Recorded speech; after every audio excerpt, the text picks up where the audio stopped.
what keeps us healthy and happy as we go through life? If you were going to invest now in your future best self, where would you put your time and your energy? There was a recent survey of millennials asking them what their most important life goals were. And over 80% said that a major life goal for them was to get rich. And another 50% of those same young adults said that another major life goal was to become famous. And we're constantly told to lean into work, to push harder and achieve more.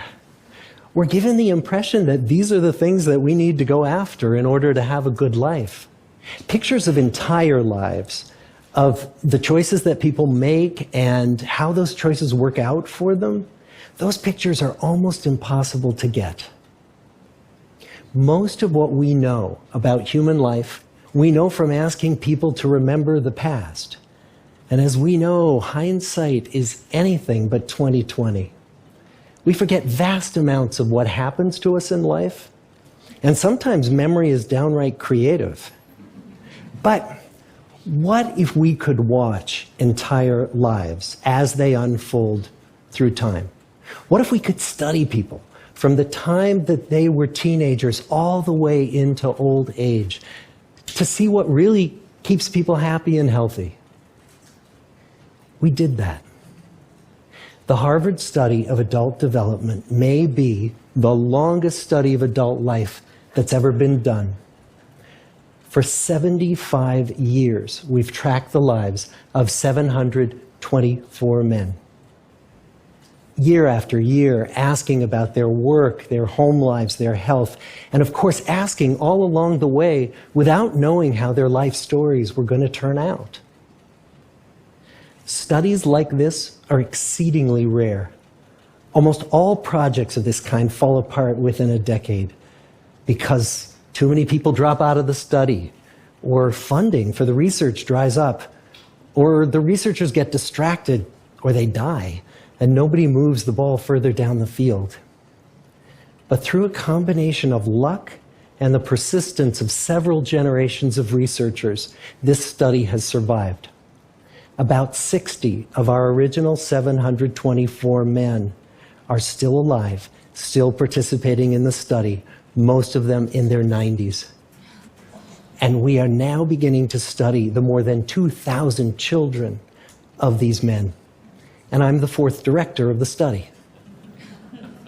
Since 1938, we've tracked the lives of two groups of men.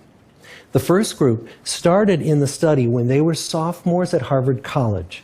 They all finished college during World War II, and then most went off to serve in the war. And the second group that we've followed was a group of boys from Boston's poorest neighborhoods. Boys who were chosen for the study specifically because they were from some of the most troubled and disadvantaged families in the Boston of the 1930s. Most lived in tenements, many without hot and cold running water. When they entered the study, all of these teenagers were interviewed, they were given medical exams. We went to their homes and we interviewed their parents.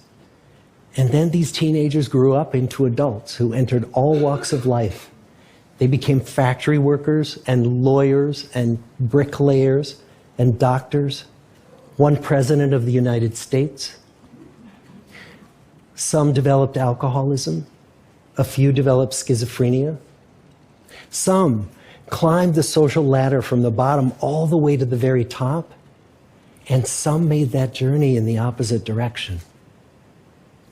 The founders of this study would never in their wildest dreams have imagined that I would be standing here today, 75 years later, telling you that the study still continues.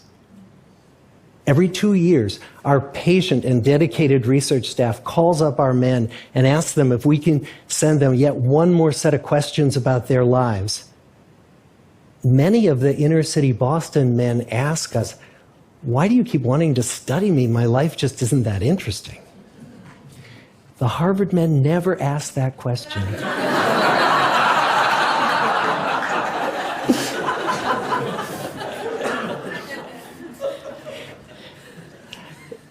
get the clearest picture of these lives, we don't just send them questionnaires. We interview them in their living rooms. We get their medical records from their doctors. We draw their blood. We scan their brains. We talk to their children. We videotape them talking with their wives about their deepest concerns. And when, about a decade ago, we finally asked the wives if they would join us as members of the study, many of the women said, "You know, it's about time." So what have we learned? What are the lessons that come from the tens of thousands of pages of information that we've generated on these lives? Well, the lessons aren't about wealth or fame or working harder and harder. The clearest message that we get from this 75-year study is this: good relationships keep us happier and healthier, period. We've learned 3 big lessons about relationships. The first is that social connections are really good for us and that loneliness kills. It turns out that people who are more socially connected to family, to friends, to community, are happier, they're physically healthier, and they live longer than people who are less well connected. And the experience of loneliness turns out to be toxic. People who are more isolated than they want to be from others find that they are less happy, their health declines earlier in midlife, their brain functioning declines sooner, and they live shorter lives than people who are not lonely. And the sad fact is that at any given time, more than 1 in 5 Americans will report that they're lonely. And we know that you can be lonely in a crowd and you can be lonely in a marriage.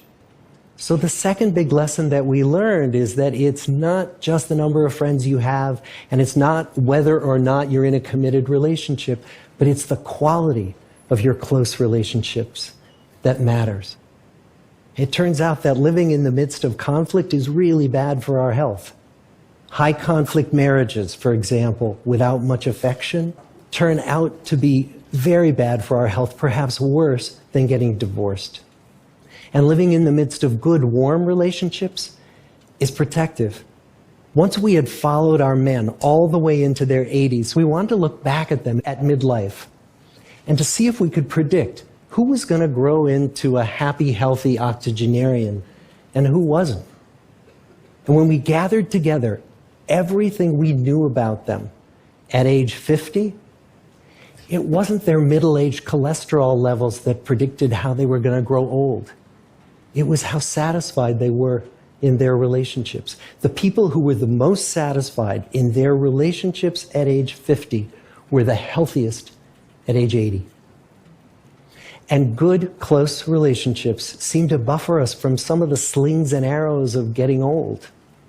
Our most happily partnered men and women reported in their 80s that on the days when they had more physical pain, their moods stayed just as happy.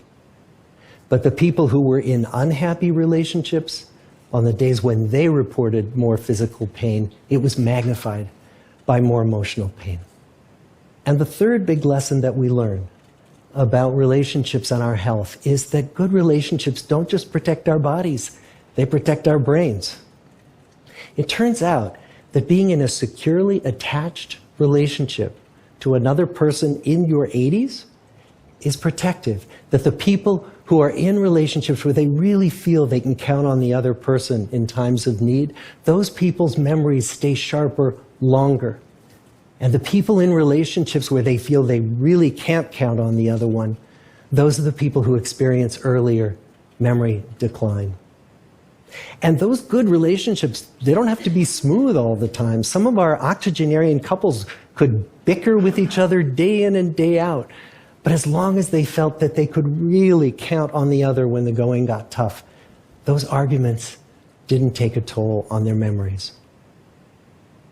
So, this message that good, close relationships are good for our health and well-being, this is wisdom that's as old as the hills. Why is this so hard to get and so easy to ignore? Well, we're human. What we'd really like is a quick fix, something we can get that'll make our lives good and keep them that way. Relationships are messy and they're complicated, and the hard work of tending to family and friends, that's not sexy or glamorous. It's also lifelong. It never ends. The people in our 75-year study who were the happiest in retirement were the people who had actively worked to replace workmates with new playmates. Just like the millennials in that recent survey, many of our men, when they were starting out as young adults, really believed that fame and wealth and high achievement were what they needed to go after to have a good life. But over and over these 75 years, our study has shown that the people who fared the best were the people who leaned into relationships with family, with friends, with community. So what about you? Let's say you're 25, or you're 40, or you're 60. What might leaning into relationships even look like? Well, the possibilities are practically endless. It might be something as simple as replacing screen time with people time, or livening up a stale relationship by doing something new together, long walks or date nights, or reaching out to that family member who you haven't spoken to in years, because those all too common family feuds take a terrible toll on the people who hold the grudges. I'd like to close with a quote from Mark Twain. More than a century ago, he was looking back on his life, and he wrote this: "There isn't time. So brief is life for bickerings, apologies, heartburnings, callings to account. There is only time for loving, and but an instant, so to speak, for that. The good life is built with good relationships." Thank you.